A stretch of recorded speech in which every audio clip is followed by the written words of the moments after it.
मुफ्ती तारिक मसूद के बयानात के लिए मुफ्ती साहब के ऑफिशियल चैनल मुफ्ती तारिक मसूद स्पीचेस को सब्सक्राइब करें। और आखिरी हदीस जो खुतबे में पढ़ी जाती है वो क्या है?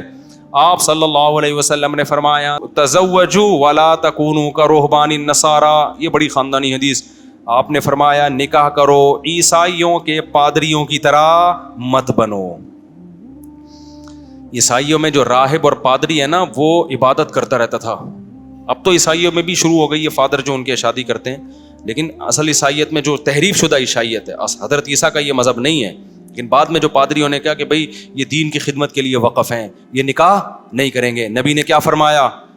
तुमने करना है, इबादत भी करो, लेकिन निकाह को इसमें रुकावट मत समझो। हम ईसाई थोड़ी हैं, हमारे तो मज़हब का हिस्सा है भाई निकाह करना। इमाम अहमद इब्न हंबल ने बड़ी प्यारी बात कही। उन्होंने फरमाया कि एक वो शख्स है जो निकाह नहीं करता, बच्चे भी नहीं हैं, इत्मीनान क़ल्ब के साथ अल्लाह अल्लाह करता है, तहज्जुद कभी क़ज़ा नहीं हो रही, फजर पहली सफ़ में कुछ है ही नहीं कोई लेने देने वाला, ठीक है ना, आता है, फिर इशराक की नमाज़ पढ़ के जाता है, फिर चाश पढ़ता है, फिर ये करता है, फिर वो करता है। अव्वाबीन सारी नमाज़ें उसकी सेटिंग पे चल रही हैं और दीन की खिदमत में लगा हुआ है, अल्लाह अल्लाह हर वक्त। ये भी है नेक बंदा। फरमाया दूसरा वो है जिसके बीवी बच्चे हैं, वो बेचारा नमाज पढ़ने आता है, फिर फिक्र होती है यार पराठे के पैसे नहीं हैं, आज घर वालों को खिलाऊंगा कहाँ से। कहता है यार कोई जॉब दिला दो मौली साहब। ये टेंशन में उस तरह इबादत नहीं कर पाता। फिर ये अल्लाह से दुआएं मांगता है, अल्लाह मुफ्ती तारिक मसूद का बयान सुन के 18 बच्चे पैदा हो गए हैं, कोई रिस्क का बंदोबस्त कर दे। इतनी बीवियां रख ली, इतने बच्चे पैदा हो गए, इबादत भी नहीं करने दे रहे। नमाज पढ़ते हैं तो कोई ना कोई आ जाता है। अब कल मैं घर नमाज पढ़ रहा था, सुन्नतें पढ़ रहा था, बच्चा आके ना उसने उल्टी कर दी पूरी जाए नमाज, आधी मेरे कपड़ों पे आधी जाए नमाज पे। खुशू गया घिन भी आ रही है भाई ये क्या कर दिया। अब जो सूफी टाइप के लोग होंगे बोलेंगे एक्चुअली क्या है, हम तो खुशबू लगा के ऊद छिड़क के नमाज पढ़ेंगे, लेकिन हमें जरा भी तकलीफ, क्योंकि अब अल्लाह के लिए कर रहे हैं, अल्लाह इसी में क्या है खुश है। अल्लाह कहते हैं मुझे ये लाइफ पसंद है। अल्लाह क्या कहता है? वो जो मालदारों की लाइफ है ना, हर चीज सलीके से तमीज से रखी हुई है, क्योंकि बच्चा तोड़ फोड़ करने वाला घर में, आप मालदारों के घर में जाओ ना जिनके बच्चे नहीं होते, मैं देखता हूँ सबके घरों ऐसे चीजें। जो 20 साल पहले तस्वीर लटकी हुई थी, 20 साल के बाद भी उसी तरह तस्वीर क्या है? जो गुलदस्ता 30 साल पहले यहाँ रखा हुआ था अब तक क्या है वहां रखा हुआ, हिला नहीं अपनी जगह से। वो इस पे वो बड़ा फख्र करते हैं, हमारे यहाँ ऑर्गेनाइज्ड फैमिली है। ये फैमिली कहाँ है तुम्हारी? सिर्फ ऑर्गेनाइज्ड है ये, इसको फैमिली थोड़ी बोलते हैं, ये सिर्फ ऑर्गेनाइज्ड है भाई ये। और चादरें वादरें तकिया बिस्तर सब अपनी जगह, ऐसा वेल ऑर्गेनाइज्ड लोग हैं ये। आप मेरे घर आओ ना, जो चीज आपको जहां नजर आ रही है 5 मिनट में वहां से क्या होगी, वो बच्चे ने इधर कर दी उधर कर दी, कोई चीज घर में जगह पे होती नहीं है। हमने अपने लॉकर बनाए हुए हैं, वो एक अलग, उसमें बच्चे नहीं घुसते। बच्चा कभी नमाज नहीं पढ़ने देगा आपको, कभी कमर पे आके बैठ जाएगा, सरदा लंबा हो गया। भाई एक अल्लाह के लिए सरदा लंबा होता है, एक इसलिए होता है कि आप मजबूर हैं लंबा सरदा करने पर, आप उठ ही नहीं सकते, सही है ना। फिर कभी टैं टैं की आवाजें आना शुरू हो जाएंगी किसी बच्चे की, आदमी कहेगा यार ये कोई टाइम होता है भाई, तू टैं टैं लगा दिए तूने। तो हमें तो ये वाली लाइफ क्या है अच्छी लगती है, बच्चे दाएं बाएं चीजें कर रहे हैं। अच्छा बच्चियां तो और ज्यादा घर की रौनक है। बच्चियां क्या करती हैं, झाड़ू पकड़ के, झाड़ू भी ऐसे लगाती हैं, एक से यहां कचरा गया अगले ट्रिप में वापस आ गया वो सारा का सारा।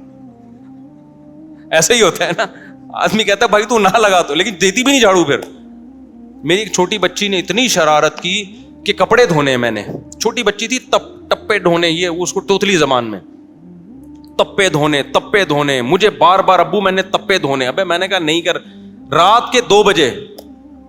फिर मैंने कहा बहुत जिद कर रही है, उसको वॉशरूम ले गए ना जहां कपड़े धुलते हैं वॉशिंग मशीन में, वो मैंने घी निकाला है, वो वॉशिंग मशीन कपड़े धोने वाली नहीं है वॉशिंग मशीन, लेकिन कपड़े नहीं धुलते उसमें, कभी भी आज तक नहीं धुला उसमें, वो डायरेक्ट आई ही घी निकालने के लिए। क्योंकि लोग कह रहे हैं यार वॉशिंग मशीन कपड़े धोने वाली चीज में खाने की चीज बन रही है, वो कपड़े धोने के लिए, कभी भी नहीं धुले उसमें। या आप किसी घी वालों से पूछें, ये वॉशिंग मशीन लेते हैं घी निकालने के लिए। तो खैर अब मैं उसको ले गया तो अबे भाई उसने मेरा टेंशन, अच्छा हमें तो हंसी भी आ रही है उसकी हरकतों पे, اس نے کیا کیا, وہ کپڑے لاؤ, اب کپڑے دو دھونے کے لیے. پھر وہ ٹب میں, بچیوں کی یہی گھر میں حرکتیں ہوتی ہیں, تو اب اس نے کپڑے ڈال دیے. پھر مجھے کہا نلکا کھولو, ہم نے نلکا کھولا. اب میں نے کہا اب اس کو سکون آ جائے گا, نہیں اب سرف ڈالو اس میں. سرف ڈالا میں نے, تو اب وہ کپڑے نکال کے نا, اب اس سے اٹھ نہیں رہے, اب ہم اس کے ساتھ نکال رہے ہیں, تو اب دوسرے کپڑے لاؤ. میں نے کہا یار پورے کپڑوں کا بیڑا غرق. اور اتنا ضد کرتے ہیں نا بچے ان حرکتوں پہ کہ نہیں دھونے ہیں. جب بہت زیادہ ہو گیا میں نے کہا بیٹا یہ زیادہ ہو گیا ہے, سارے کپڑے کا بیڑا غرق ہو جائے گا, اس کے تو شوق ہی ختم نہیں ہو رہا. تو یہ آرگنائزڈ فیملی ہے, آرگنائزڈ. یہ جو آرگنائزیشن ہمیں نظر آ رہی ہے نا, اور مالداروں کے گھروں میں, خدا کی قسم اس سے یہ بدنظمی 1000 گنا بہتر ہے. افراد تو ہیں گھر میں. ہمارے نانا سے لوگ پوچھتے تھے, ان کی بڑی ماشاءاللہ آل اولاد تھی, ان انتقال ہو گیا 99 سال میں. خوش تھے تبھی تو 99 سال میں گئے نا دنیا سے, کیونکہ بچے بھی ہیں, آل اولادیں بھی. ان سے کوئی پوچھتا تھا کہ آپ کے گھر میں خیریت ہے, وہ کہتے ہیں خیریت کم بختوں کے یہاں ہوتی ہے بھائی, بدقسمتوں کے یہاں, جن کے یہاں کوئی ہوتا ہی نہیں ہے, بندے ہی نہیں ہوتے, نہ بیٹے نہ بیٹیاں نہ پوتے نہ پوتیاں نہ بہویں نہ داماد, ان کے یہاں خیریت ہی خیریت. جو گلدستہ جہاں رکھو گے 10 سال کے بعد بھی وہاں, یہ خیریت ہے یا نہیں ہے؟ کہہ رہے ہمارے تو ماشاءاللہ افراد ہیں, بچہ آئے گا وہ گلدستہ اٹھا کے ادھر کر دے گا, کولر کھول کے چلے جائیں گے, بھیجو کس کام کے لیے, جا کے کسی اور کام میں مشغول ہو جائیں گے. تو بچوں کی یہ تو لائف ہے یار, اسی کو تو انسان انجوائے کرتا ہے. تو امام احمد بن حنبل کہتے ہیں کہ جس کے آل اولاد ہے, فیملی ہے, اور ان کے لیے پریشان ہوتا ہے, اللہ سے دعائیں مانگتا ہے, یہ اس عبادت گزار سے اللہ کو زیادہ محبوب, کیونکہ یہ شریعت پر, شریعت کے بتائے ہوئے طریقے کے مطابق چل رہا ہے, اخپل طریقے سے نہیں چل رہا. اور جو نکاح اور اولاد سے دور بھار کی آرگنائزڈ فیملیاں ہیں, یہ اخپل طریقے سے ہیں. یہ فیملی فنا ہو جائے گی تھوڑے دن میں, اور یہ بڑھاپے میں آرگنائزڈ ہونے کے مزے لیں گے. بوڑھا بھی کہے گا یار یہ میری شادی کے وقت میں نے یہ گلدستہ یہاں رکھا تھا, آج تک یہ وہیں کا وہیں رکھا ہوا ہے, صحیح ہے نا. تو یہ بورنگ لائف ہے میرے بھائی. تو یہ آفس میں آپ رکھیں, آفس میں بچوں کو نہ گھسنے دیں. جو اپنا جو کام کا جگہ ہے نا, وہاں بچے نہیں آنے چاہیے, وہ ہونا چاہیے. ہمارا یہ دفتر آ کے دیکھیں نا, یہ جو میں جہاں میں ریکارڈنگ کراتا ہوں, یہاں جو گلدستہ جہاں ہے, ہٹانے کا آرڈر بھی دو تو بھی نہیں ہٹتا, وہ وہیں کا وہیں رہتا ہے. یہ اتنا آرگنائزڈ ہے. اب جو چیز جہاں رکھی ہوئی ہے نا, وہ وہیں کی وہیں.